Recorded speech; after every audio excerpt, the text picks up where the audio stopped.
Movie की शुरुआत में हम एक बंटी नाम के लड़के को देखते हैं जो अपनी बकरी चराने आया था। वो एक छोटे से गांव में रहता था और उसका सपना था कि वो गांव से निकलकर बाहर की दुनिया देखे, पर उसके डैड को ये मंजूर नहीं था। वो बंटी को हमेशा समझाते थे कि बाहर की दुनिया में कुछ नहीं है, उसे भूल जाओ और गाँव में रहकर मेरे साथ दर्जी का काम सीखो। पर बंटी भी उनसे जिद करने लगता है कि चाहे कुछ भी हो जाए, लेकिन मैं एक बार तो बाहर की दुनिया देख कर ही आऊंगा।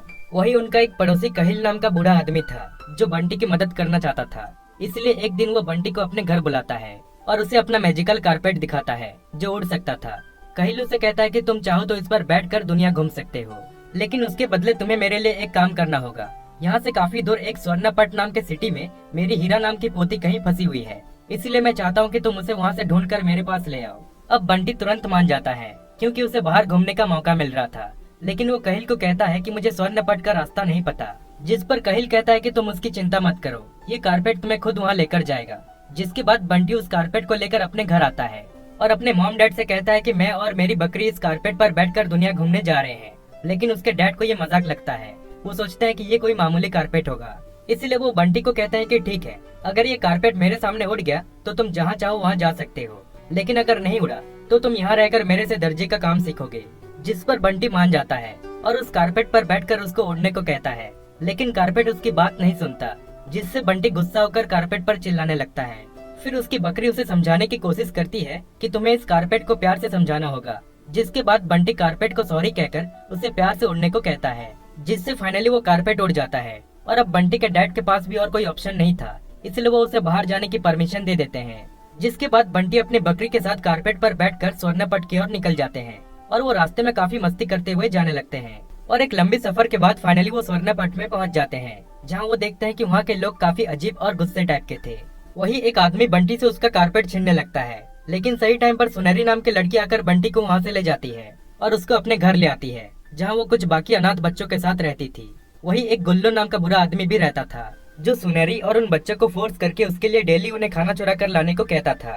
फिर बंटी गुल्लू को अपनी बकरी का दूध पीने को देता है और उसके बाद वो सुनहरी को कहता है कि ठीक है, अब हमें जाना होगा, लेकिन अब रात भी हो चुकी थी, इसलिए बंटी कारपेट को कहता है कि सोने के लिए हमें किसी अच्छी जगह पर ले चलो। अब गुल्लू भी उनको उड़ते हुए देख लेता है। वही कारपेट उन दोनों को किसी के छत के ऊपर ले आता है, जहाँ वो आराम से सो जाते हैं।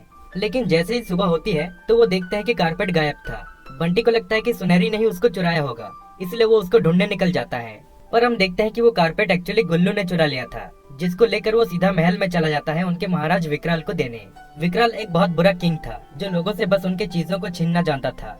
उसकी एक इच्छा थी कि जो कोई भी उसे उड़ता हुआ कारपेट लाकर देगा तो वो उसको सेनापति घोषित कर देगा। लेकिन इस टाइम विकराल खाने में बिजी था, इसलिए वो गुल्लू को कहता है कि बाद में आना। वही बंटी सुनहरी से मिलता है और उसे अपने कारपेट के बारे में पूछता है, लेकिन सुनहरी कहती है कि मैंने तुम्हारा कारपेट नहीं चुराया, ये पक्का उस गुल्लू का काम होगा। जिसके बाद बंटी गुल्लू से कारपेट को छुड़ाने के लिए सुनहरी से हेल्प मांगता है। सुनहरी कहती है कि ठीक है, पर मैं एक औरत को भी जानती हूँ जिसका नाम है फिरोजा, वो हमारी इसमें मदद कर सकती है। फिर ये दोनों फिरोजा के पास जाते हैं, जहाँ फिरोजा बंटी को कहती है कि मैं हर रोज विकराल को फ्रूट्स देने उसके महल में जाती हूँ, तो इस बार हम एक काम करते हैं, मैं तुम्हें और सुनहरी को टोकरी में छुपाकर महल में ले जाऊंगी, लेकिन हम तुम्हारे बकरी को साथ नहीं ले जा सकते क्योंकि इसमें बहुत खतरा है।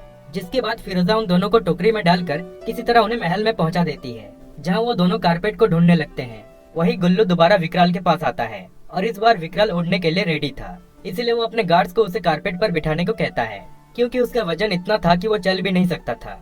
फिर वो कारपेट को उड़ने को कहता है, लेकिन कारपेट उसको उल्टा पलट देता है। जिसके बाद गुल्लू विकराल को कहता है कि मुझे माफ कर दीजिए, मैं इस कारपेट का अकल ठीक करा के लाता हूँ। जिसके बाद वो कारपेट को एक खाली रूम में ले जाता है और उसको चेन से बांधकर उसे परेशान करने लगता है।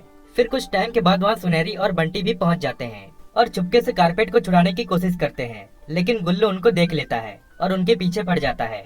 सुनहरी तो किसी तरह छुप जाती है, लेकिन बंटी पकड़ा जाता है। विकराल अपने गार्ड्स को कहता है कि बंटी को मेरे मगरमच्छों के ऊपर फेंक दो, लेकिन गुल्लू कहता है कि नहीं महाराज, अगर ये मर गया तो हम इस कारपेट को कभी उड़ा नहीं पाएंगे, क्योंकि सिर्फ बंटी ही इसको उड़ाना जानता है। जिसके बाद विकराल कहता है कि ठीक है, लेकिन अभी के लिए फिलहाल इसको कैद कर दो, बाद में देखा जाएगा जो करना है।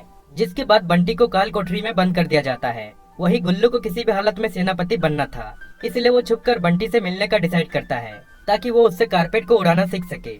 वही काल कोठरी में बस एक ही गार्ड था, जिसको बंटी किसी तरह बेवकूफ बनाकर वहाँ से भाग जाता है।